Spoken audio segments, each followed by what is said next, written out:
If your parents or grandparents face the prospect of assisted care, we have a story you need to see. This state has changed the way it protects seniors in assisted care after a 10 News investigation revealed that nursing homes were drugging them, keeping them sedated so they could be easily managed.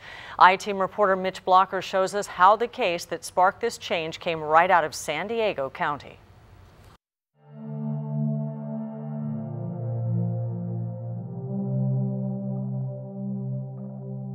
In life, Dr. Keith Blair helped hundreds of patients as a dentist. In death, he may help thousands of Californians. His daughter is making sure of it. The whole reason for doing all of this is I didn't want my father's death to be in vain.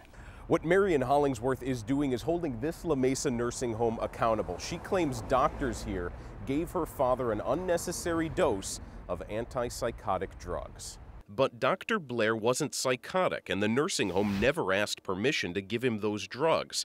From now on, they'll have to prove permission was given. So will every other assisted care facility in the state. The California Department of Public Health changed its policy after our I-Team reports made this case public, saying before giving out mind-altering drugs, nursing homes need proof of what is called informed consent, the patient's permission or permission from their power of attorney.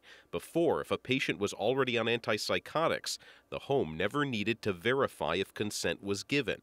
I know it will save lives in the long run as long as people are aware that there are these laws so they can know to complain if there is a problem. Antipsychotics are especially dangerous for older adults with dementia. It doubles their risk of death. Dr. David Graham of the FDA warned Congress that antipsychotics are too often given to seniors who don't need them. You've probably got 15,000 elderly people in nursing homes dying each year from the off-label use of antipsychotic medication. Dr. Dan Sewell is the medical director of the UCSD Senior Behavioral Health Program. There are instances where patients are on sedating psychiatric medication when they don't need to be because their medical assessment has not been optimal. He told us that family members should ask questions when antipsychotics are being considered. If you have an older member of your family who develops either a brand new behavioral symptom that they've never had before, or maybe a pre-existing symptom really rapidly worsens, the question that has to be repeatedly asked until it's sufficiently answered is, are they medically okay? In Dr. Blair's case, the state cited 2 hospitals and his La Mesa nursing home for improper care, specifically related to giving him antipsychotic drugs. There still is quality of life for a lot of these patients, and to just to drug them for the staff's convenience is not acceptable.